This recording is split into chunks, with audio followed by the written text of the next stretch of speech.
Last spring, I gave myself the challenge to grow as many veggies from seed, and a result is what you see here in my garden. Everything was really successful, and one thing in particular was the corn, and some of them are over 3 meters tall, so I'm really happy with that.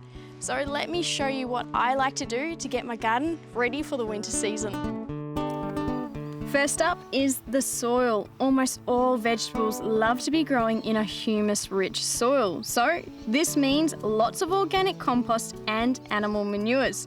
But never use pet manures in your garden, as it can sometimes be contaminated with the medication we have to give them. When you're adding compost or manures to your garden, it's really important that you blend it through that soil really well. And I like to do this every time I'm replanting because it keeps the soil friable and healthy. Now that the soil is all sorted, it's time to start planting. I've picked out a few salad greens. I have some silver beet, which is a nice large leafed variety, real yummy when baked in puff pastry with a little bit of ricotta cheese.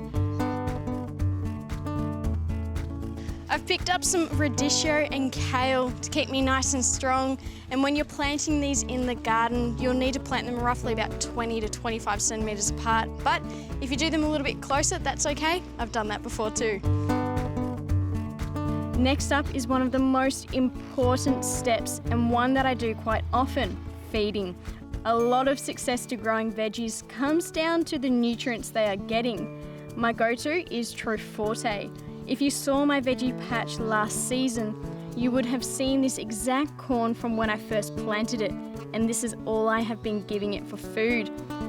What I like about it is that it contains a controlled release fertilizer, which releases the nutrients to the plants as they require it, so there's no wastage. It's also perfect to use in your garden if you have a lot of wildlife, just like me, because it's completely environmentally river and reef safe.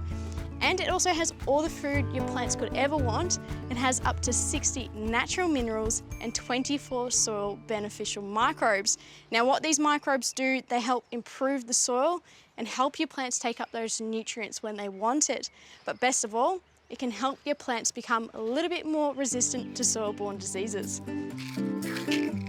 Last on the checklist is good watering and lots of sun.